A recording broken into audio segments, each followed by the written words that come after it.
নমস্কার বন্ধুরা, বিনা রান্নাঘরে তোমাদের সবাইকে স্বাগত। আজকে আমি এনেছি চিংড়ি মাছ আলুর কালিয়া। চিংড়ি মাছগুলো দেখো সিদ্ধ করে নিয়েছি, আলুগুলোও সিদ্ধ করে নিয়েছি। আর এখানে মশলার মধ্যে এখানে ধনে জিরে আর আদা বেটে নিয়েছি, আর পেঁয়াজটা দেখো গ্রেট করে নিয়েছি। এবার চলো কড়াইতে সামান্য তেল দিয়ে প্রথমে সিদ্ধ করা আলুটা ভেজে নেব।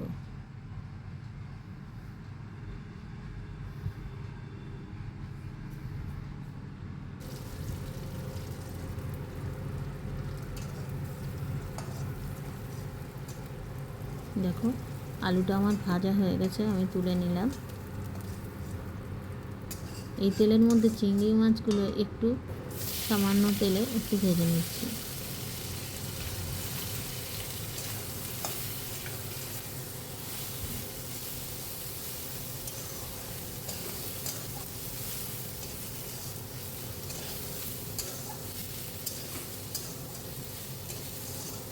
দেখো ভাজাটা হয়ে গেছে, এবার আমি তুলে নিলাম।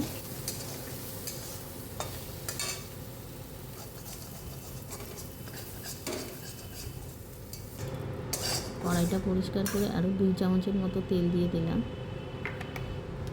এবার ফোড়নে দিয়ে দেবো একটা শুকনো লঙ্কা আর কয়েকটা জিরে। দেখো ফোড়ন দিয়ে একটু গন্ধ ছেড়ে এসেছে। এবার দিয়ে দিলাম যে পেস্ট করা মশলাগুলো ছিল সেটা দিয়ে দিলাম। দিয়ে ভালো করে দেখো তেলের মধ্যে মিশিয়ে যতক্ষণ তেল না ছাড়বে ততক্ষণ কষাতে হবে।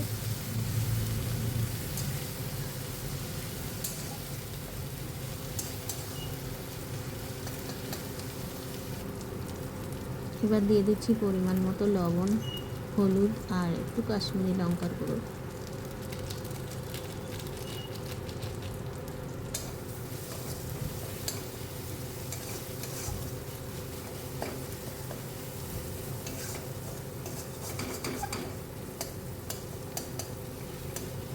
এবার দেখো বন্ধুরা মশলা থেকে তেল ছেড়ে এসছে। এবার গ্যাসের ফ্লেমটা লোতে দিয়ে এবার টক দইটা 3 চামচের মতো টক দই ফেটিয়ে আমি দিয়ে দিলাম।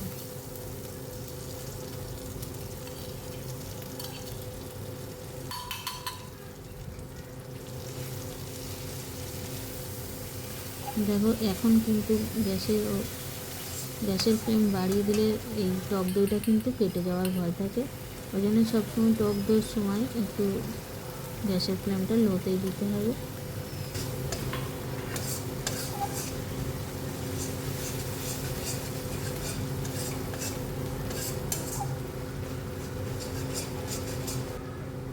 দেখো পরিমাণ মতো সামান্য একটু চিনি দিয়ে দিলাম স্বাদটা ব্যালেন্স রাখতে।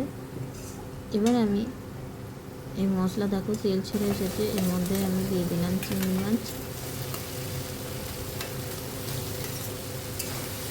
মাছটা দেখো ভালো করে মশলার সাথে একটু কষিয়ে নিচ্ছি।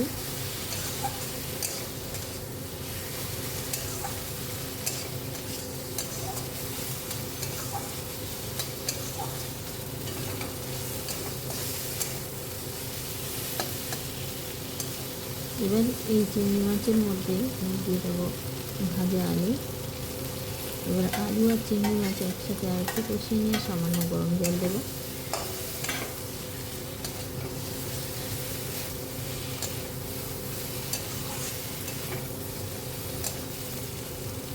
বন্ধুরা দেখো কষানো হয়ে গেছে, এবার সামান্য গরম জল দিয়ে দিচ্ছি।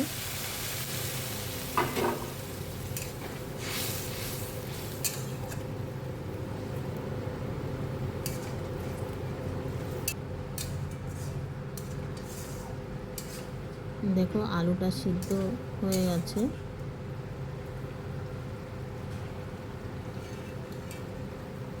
লবণ ঝালটা দেখে নিয়েই রেসিপিটা হয়ে গেল। এবার দিয়ে দিলাম ওপর থেকে একটু গরম মশলা। বন্ধুরা কেমন লাগলো লাইক কমেন্ট শেয়ার করো। ভালো থেকো, সুস্থ থেকো।